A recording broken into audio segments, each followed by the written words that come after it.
Good morning friends, welcome back to my channel dream sequence. নতুন একটা ভিডিওতে তোমাদের সকলকে স্বাগত। কেমন আছো তোমরা সবাই? আশা করছি সবাই খুব ভালো আছো আর সুস্থ আছো। আমিও ভালো আছি। তো নতুন দিন, নতুন সকাল, নতুনভাবে শুরু করি আজকের সকাল। দেখতে থাকো তোমরা ভিডিওটা, কেমন লাগে অবশ্যই আমাকে জানিও। সারাদিন কি কি করি কি না করি চলো সমস্তটাই তোমাদের সাথে দেখাবো। তো কন্টিনিউ দেখ।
নাম হয়েছে। তো তাড়াতাড়ি করে টিফিনটা সেরে চলে এসেছি গাছটায় জল দিতে, কারণ এই গাছটা আমাদের ব্যালকানিতে ছিল আর রং করেছে, তো ওই দাদারা এইখানে ফ্লোরে নামিয়ে দিয়ে গেছে। তো মাটিটা দেখো একদম শুকিয়ে গেছে। তো জল দিয়ে তারপর দুপুরবেলার লাঞ্চটা সেরে নিলাম, কারণ সকালে রান্না হয়েছে তো। 1000 years later. তো সকালেই স্নান হয়ে গেছে, তাই তাড়াতাড়ি লাঞ্চটা কমপ্লিট করে চলে এসেছি দোতলার ঘরটা গুছোতে। তো তোমরা জানো যে উপরের তলার ঘরে রং হয়েছে, পুট্টি করা ছিল, রং করা ছিল না। তো রং করেছি। আর একটা ঘর রং করা বা কোনো কাজ হলে ঘরে কতটা মেসি হয়ে থাকে তোমরা সবাই জানো। তো ঘরের অবস্থা দেখাচ্ছে তোমাদের। আর আমার ব্যাকগ্রাউন্ড থেকে কি কেউ বুঝতে পারছো ঘরে কি কালার করা হয়েছে? আমাকে কমেন্ট করে জানাবে ঘরে কী রং করা হয়েছে। এই দেখো ঘরের কি অবস্থা, মানে ঘরের মধ্যেই ঘরাঞ্চি, তারপরে এইসব নোংরা সমস্ত কিছু পড়ে রয়েছে, কিচ্ছু পরিষ্কার করা হয়নি। কতটা ধুলো দেখো। এটা দাদা ভাইয়ের ঘর। এই দেখো সোফাটার ওপরে কম্পিউটার টেবিল, সেন্টার টেবিল সব উঠে গেছে।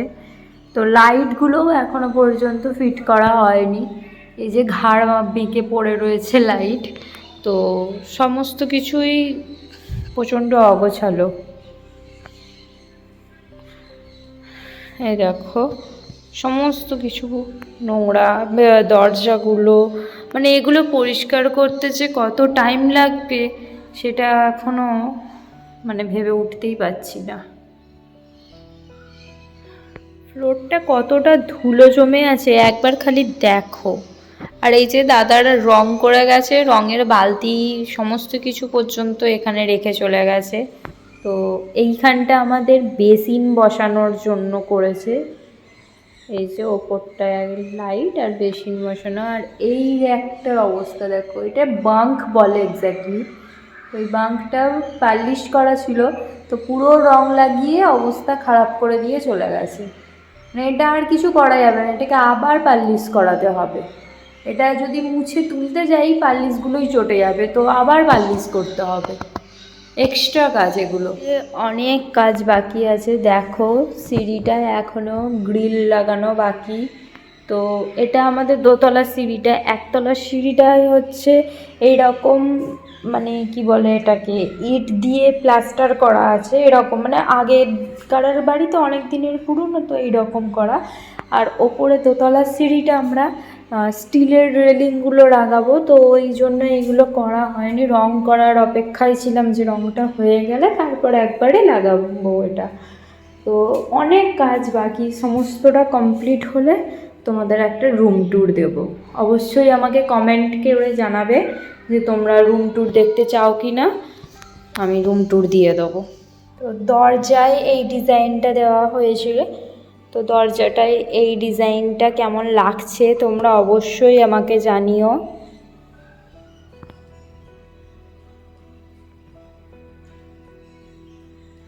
এটা ওপরের পোর্শনটা, দুটো দরজাতে একই আছে, মানে দাদার ঘর আর আমার ঘরের দরজা দুটো একই।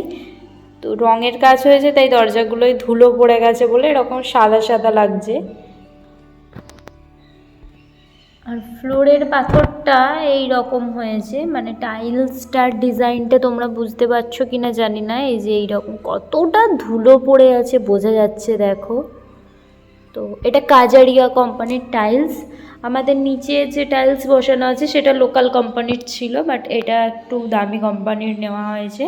এটাই গ্লেজ অনেকটা, যখন এমনি বসানো হয়েছিল তারপর অনেকটা গ্লেজ দিচ্ছিল, আর কিন্তু এই যে রঙের কাজ হয়েছে, রং পড়েছে, তো ধুলো ময়লাতে এইরকম লাগছে একটু।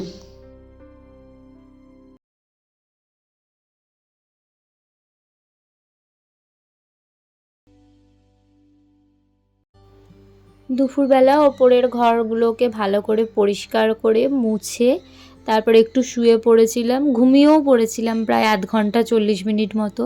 ঘুম থেকে উঠে বাপি আর দাদা কারখানা থাকতে চলে এসেছে, তো সবাই মিলে বসে সন্ধ্যাবেলা চা খেলাম। আর সকালেই তো বলেছিলাম কড়াইশুঁটি ভাজা হবে মুড়ি দিয়ে খাওয়ার জন্য। তারপর আমি গিয়েছিলাম রাত্রের ডিনারের প্রিপারেশন নিতে।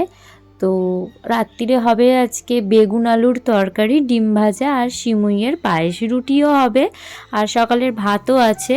দাদাভাই রুটি খেতে চায় না অতটা, তো ওর জন্য ভাতটা গরম করে দেবো আর দুধ গরম হবে। তো এইভাবেই আমার সারা দিনটা কাটে। টুকটুক করে কাজ করতে করতেই সারা দিনটা যে কখন কেটে যায় বুঝতেই পারি না।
মামনির সাথে গল্প করতে করতে সবজিগুলো সমস্ত কেটে নিলাম, তারপর চলে এসেছি রান্নার কাজ করতে। কারণ একা হাতেই কাটবো, ধোবো, তারপর মশলা করার থাকলে মশলা করা দিয়ে রান্না করা, তাই জন্য আমার একটু সময় লাগে। তো ওই জন্য হাতে সময় নিয়েই এই কাজগুলো করতে বসি। আর রান্না এমন একটা জিনিস না, মন দিয়ে না করলে দেখবে সেই রান্না ভালো হয় না। আর আমি ছোটো থাকতেই রান্না করতে খুব ভালোবাসি। কারণ তো আগেই বলেছি আমার মায়ের শরীর খুব খারাপ, হার্টের প্রবলেম। তো মামনির প্রায় 10-12 বছর হার্টের এই সমস্যা নিয়ে ভুগছে। তো আমি অনেক ছোটো থাকতে রান্না করা শিখে গেছি।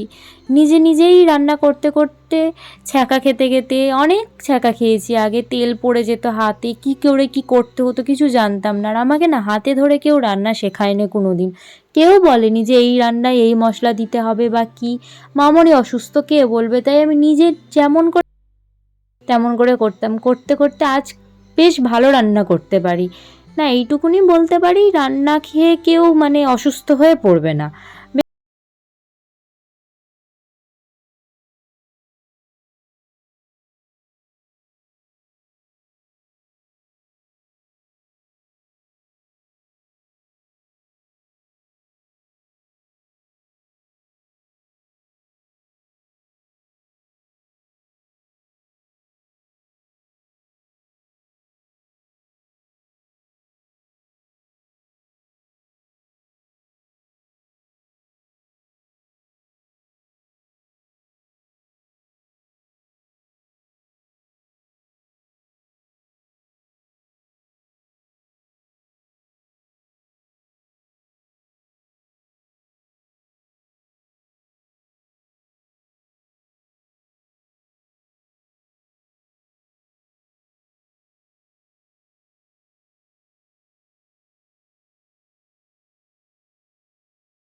তো আজকের ভিডিওটা আমি এই অবধিই রাখছি। এমনিতেই ভিডিওটা অনেক বড় হয়ে গেছে, তাই আর বেশি বড় করছি না। কেমন হলো ব্লগটা অবশ্যই আমাকে কমেন্ট করে জানাবে।